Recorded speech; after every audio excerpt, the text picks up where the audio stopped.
Yo, welcome back to the channel, and today I'm gonna show you how to use Zelle's budgeting tools. Let's get straight into the video. First step is to log into Zelle. So just open the Zelle app, or you could access it through your bank's mobile app.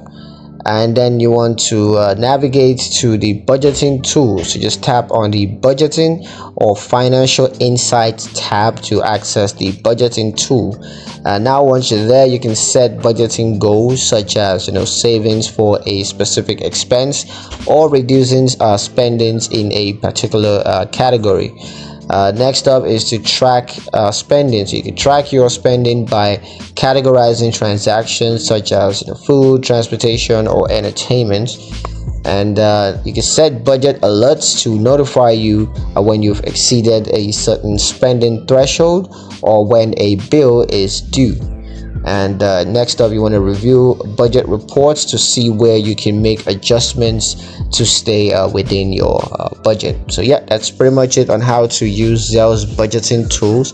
Hope you guys liked the video. Hope you found it useful enough. If you did, like the video, comment down below, let me know what you thought, share the video with your friends, and subscribe to the channel if you haven't done so already. And I will see you guys in the next one. Peace.